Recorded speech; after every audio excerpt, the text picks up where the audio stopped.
Assalamualaikum warahmatullahi wabarakatuh. Selamat pagi anak-anak semua. Masih semangat belajar ya?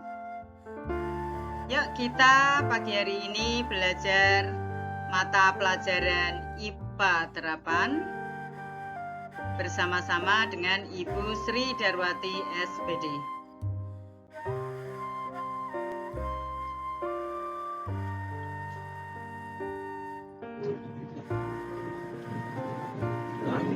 Hari ini kalian saya ajak belajar mata pelajaran IPA Terapan pada KD 13 tentang penanganan limbah. Di sini nanti video pertama untuk KD 13. Jadi nanti KD 13 tentang penanganan limbah ada 2 video. Video pertama tentang penanganan limbah secara umum ya. Kemudian video yang kedua khusus untuk pengolahan limbah.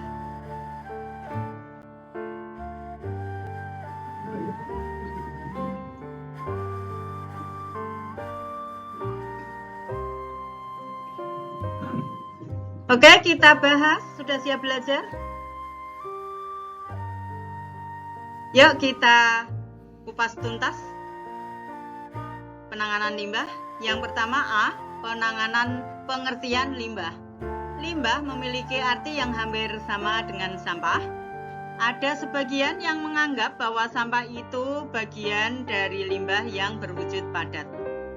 Sebagian lagi menganggap bahwa limbah itu spesifik buangan dari sisa industri, sedangkan sampah merupakan sisa buangan dari rumah tangga.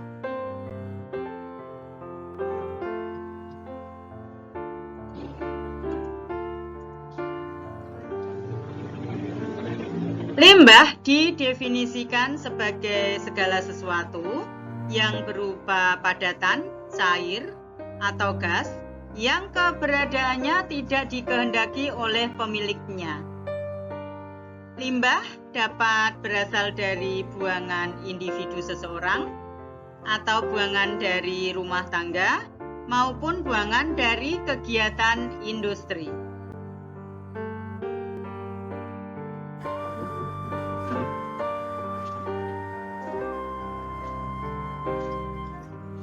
Limbah memiliki wujud yang berbeda-beda. Ada yang berwujud padat, cair, maupun gas. Limbah yang berwujud padat cenderung terisolasi di suatu daerah dan memiliki tingkat penyebaran yang relatif kecil. Berbeda dengan limbah cair yang memiliki kecenderungan untuk meresap ke pori-pori tanah ataupun mengalir dengan badan-badan air yang ada seperti saluran air, sungai, dan lautan.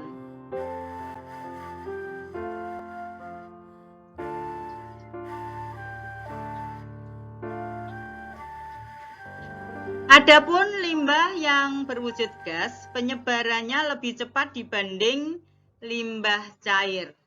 Dia berdifusi dengan udara sekitar dan terhempas angin ke segala penjuru wilayah.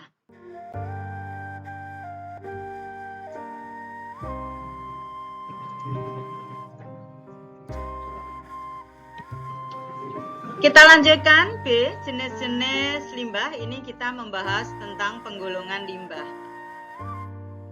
Limbah digolongkan menjadi 3 macam. Yang pertama berdasarkan sifatnya, yang kedua berdasarkan sumbernya, yang ketiga berdasarkan pengolahannya.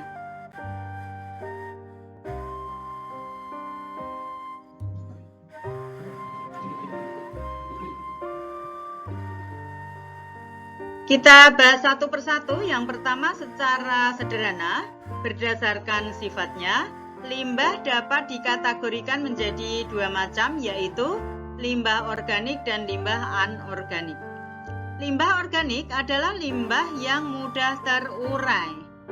Contoh limbah organik ini adalah limbah yang berasal dari buangan sisa pertanian dan perkebunan, kemudian limbah sayuran, dan limbah buah-buahan.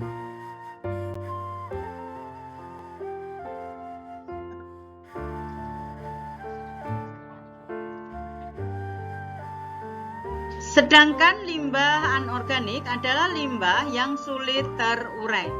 Contoh limbah anorganik adalah limbah plastik, limbah deterjen, limbah oli bekas, limbah kaca atau pecahan kaca ya, limbah logam, dan lain-lain, masih banyak lagi.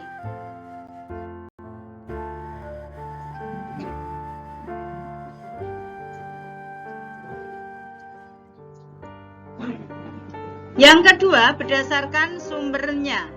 Limbah dibedakan atas limbah industri, limbah pertanian, limbah pertambangan, dan limbah domestik. Limbah domestik adalah limbah yang berasal dari kegiatan rumah tangga, kegiatan pasar, kegiatan restoran, kegiatan perkantoran, dan kegiatan pemukiman penduduk yang lain.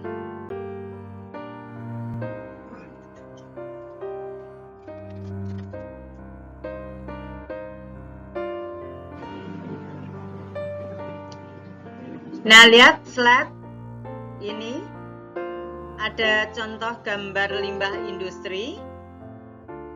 Nah, ini di daerah pabrik ya. Ini daerah pabrik itu banyak limbah yang dibuang. Ada yang ke udara berupa gas, bisa juga nanti masuk ke tanah, bisa juga masuk ke perairan.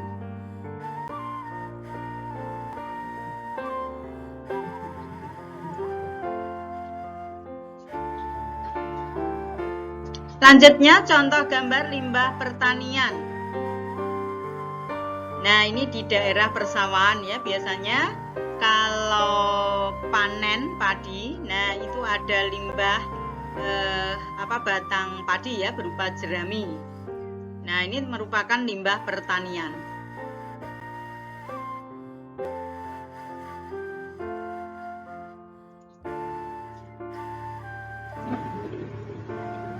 Kita lanjutkan contoh gambar limbah pertambangan.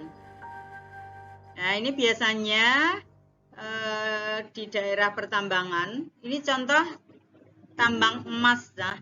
Jadi kalau tambang logam-logam itu biasanya limbahnya sangat berbahaya bagi lingkungan maupun pada manusia.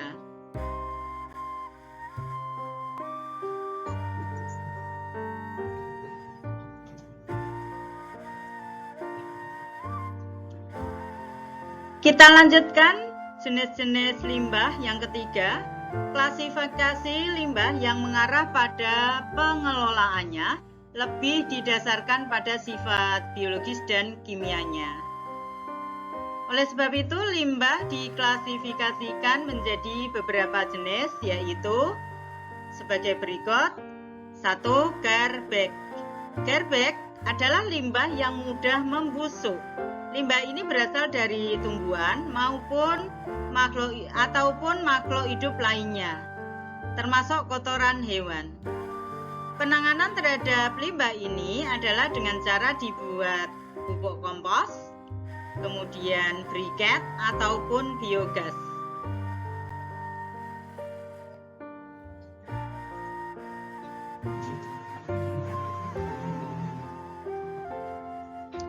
Yang kedua, refuse. Refuse adalah limbah yang tidak mudah membusuk. Biasanya refuse berupa sampah yang dapat didaur ulang, misalnya plastik, kaca, kertas, cangkang, atau tulang dari hewan maupun tumbuhan. Cangkang tersebut dapat berasal dari kerang, tanduk kambing, atau batok kelapa.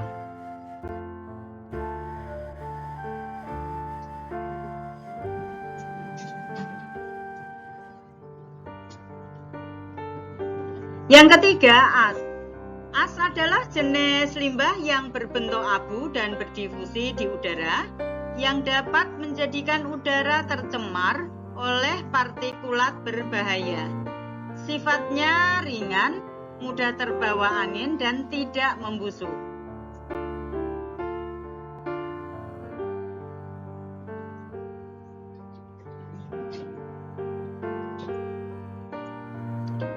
Empat, Limbah B3. B3 ini singkatan dari bahan berbahaya dan beracun.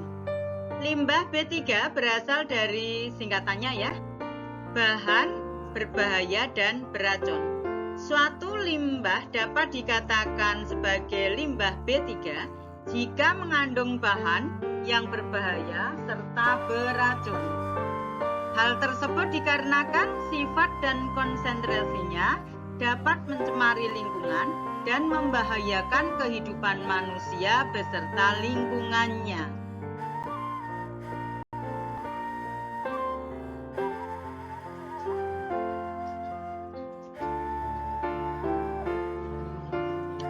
Sifat berbahaya itu meliputi beracun, mudah meledak, mudah terbakar, sangat reaktif, dan dapat menyebabkan infeksi. Contoh dari limbah ini adalah limbah logam berat. Contohnya logam berat ini merkuri, ya, itu sangat berbahaya, dan baterai.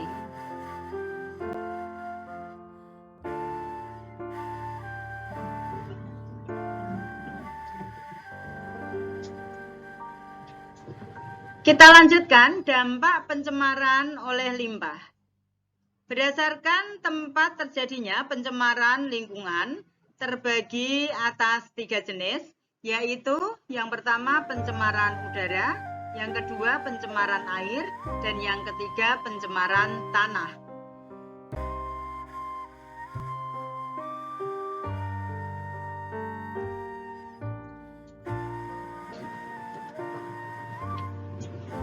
Pengaruh pencemaran lingkungan tergantung oleh konsentrasi dan jenis polutan. Dampak tersebut antara lain sebagai berikut. Punya dampak meracuni. Contohnya limbah B3. Punya dampak stres psikologis. Ini maksudnya itu bising, panas, dan bau tidak sedap. Itu hubungannya dengan stres psikologis. Kemudian dampak yang ketiga mengganggu aktivitas manusia. Di antaranya limbah plastik di perairan. Lanjutnya mengganggu estetika. Contohnya limbah pasar yang terlalu banyak dan belum terangkut oleh bank sampah ya ke tempat pembuangan akhir.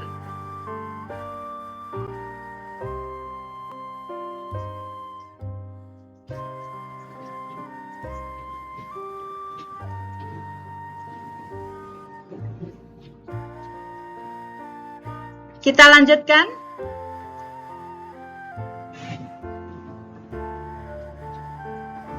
A. Dampak pencemaran lingkungan disertai dengan jenis polutan yang mencemarinya. Yang pertama, pencemaran udara. Pencemaran udara disebabkan oleh berbagai jenis pembakaran seperti pembakaran tidak sempurna mesin bermotor, asap pembakaran batu bara oleh pabrik, pembakaran limbah rumah tangga, kemudian limbah perkantoran, limbah pasar, dan sebagainya.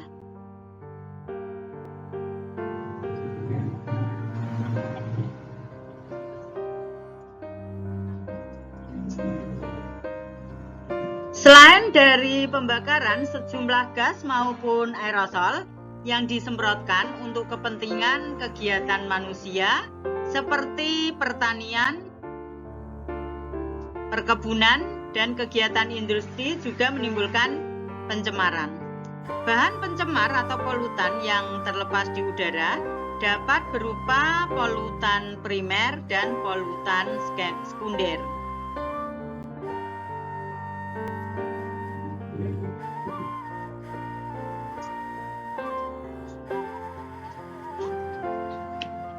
Polutan primer adalah polutan yang langsung mencemari lingkungan udara. Contoh polutan SO2, namanya gas sulfur dioksida. Gas NO, namanya nitrogen oksida. gas NO2, nitrogen dioksida, gas CO, namanya karbon monoksida, dan bahan-bahan partikulat, contohnya debu dan jelaga atau asap.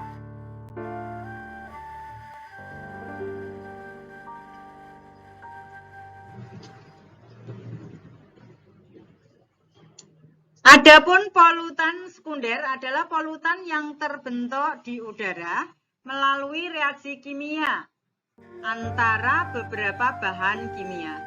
Contoh polutan H2SO4, namanya asam sulfat, yang berasal dari senyawa SO2 yang bereaksi dengan gas O2, gas oksigen, membentuk SO3 atau gas sulfur trioksida, dan bereaksi lagi dengan uap air sehingga terbentuk H2SO4. Nah, ini biasanya nanti kalau ada hujan mengakibatkan hujan asam ya.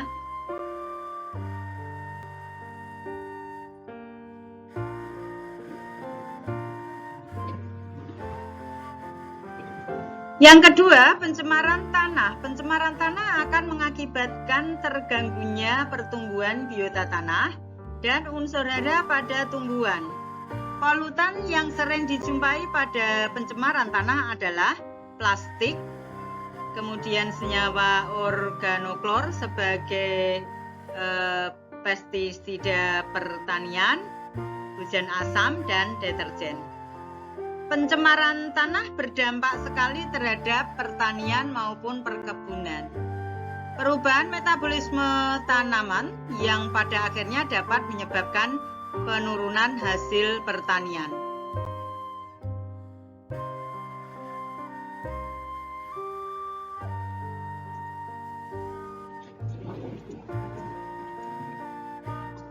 Pencemaran tanah memberikan dampak terhadap ekosistem. Perubahan kimiawi tanah yang radikal dapat timbul dari adanya bahan kimia beracun atau berbahaya. Perubahan ini dapat menyebabkan perubahan metabolisme dari mikroorganisme endemik dan antropoda yang hidup di lingkungan tanah tersebut. Akibatnya berupa spesies primer dari rantai makanan menjadi musnah dan berdampak pula pada tingkatan lain dari rantai makanan tersebut.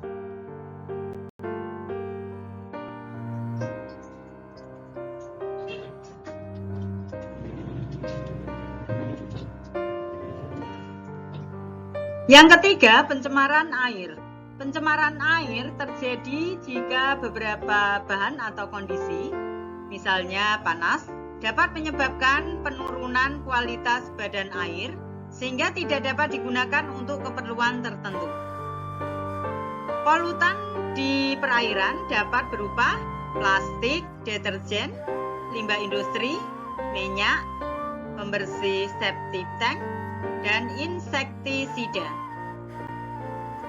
Pencemaran deterjen pada badan air akan menyebabkan tumbuh suburnya tanaman eutrofikasi seperti eceng gondok.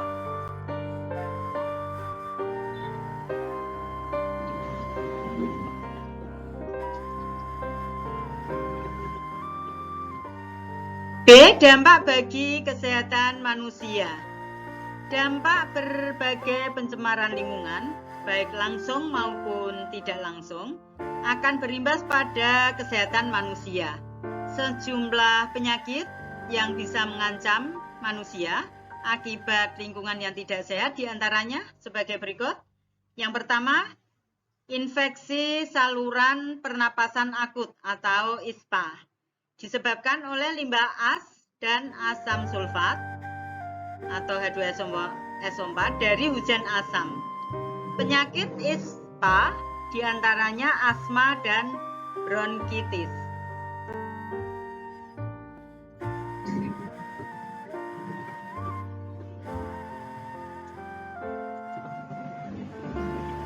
Selanjutnya, karbon monoksida. Lambangnya atau simbolnya CO.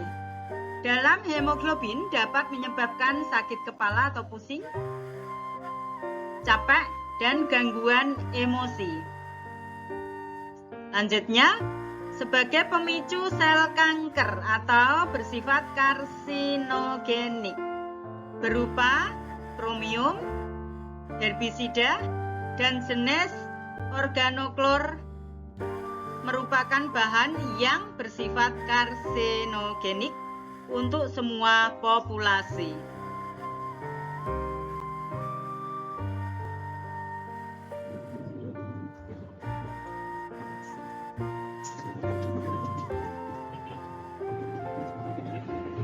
Kita lanjutkan dampak bagi manusia dan lingkungan.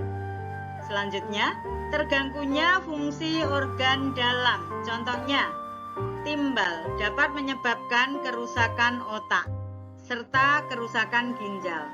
Merkuri dan siklodiena dikenal dapat menyebabkan kerusakan ginjal serta PCB, dan siklodiena dapat mengakibatkan keracunan hati. Benzena pada konsentrasi tertentu dapat meningkatkan kemungkinan terkena leukemia.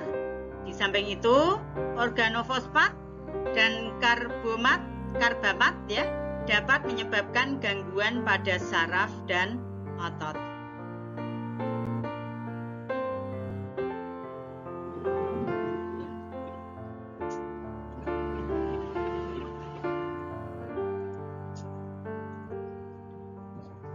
Lanjutnya, radang organ pencernaan atau usus disebabkan oleh bakteri E. coli.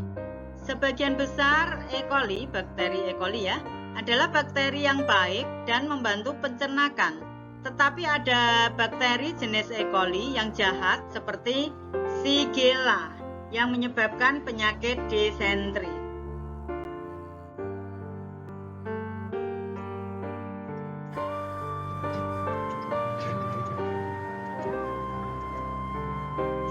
Kita lanjutkan dampak yang lain, merusak jaringan tubuh makhluk hidup. Polutan logam berat seperti antimon atau stibium, lambangnya Sb, kemudian arsen, simbolnya As, kadmium, simbolnya Cd, kromium, simbolnya Cr, kobal, simbolnya Co, tapi O-nya kecil ya. Kemudian tembaga atau kuprum, simbolnya Cu. Ini logam-logam berat. Logam ini sangat berbahaya kalau terbuang di lingkungan, terutama bagi manusia ya. Timbal atau plumbum Pb, kemudian merkuri atau hidrargyrum Hg, nikel simbolnya Ni, zinc Zn, strontium Sr, dan selenium Se. Ya, ternyata banyak logam-logam yang sangat berbahaya, terutama di lingkungan manusia ya. Terutama ini yang paling berbahaya itu merkuri ya. Merkuri itu dia air raksa ya, wujudnya cair. Ini sangat berbahaya. Biasanya penggunaannya dipakai dalam kosmetik, dicampurkan. Jadi hati-hati kalau ada merkurinya. Ini merusak kulit, bisa menyebabkan kanker kulit merkuri itu. Hati-hati ya. Jika ditemukan dalam konsentrasi yang tinggi pada lingkungan, dapat mempunyai sifat yang merusak jaringan tubuh makhluk hidup. Nah, hati-hati terhadap polutan logam berat.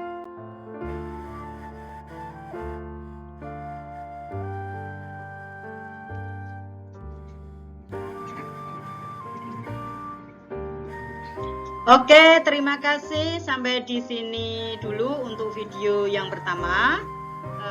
Tadi kalian sudah belajar bersama-sama Bu Sri mengenai penanganan limbah. Nanti kita lanjutkan video yang kedua. Berjumpa lagi di video yang kedua. Oke, terima kasih. Semoga bermanfaat bagi kalian semua. Wassalamualaikum warahmatullahi wabarakatuh.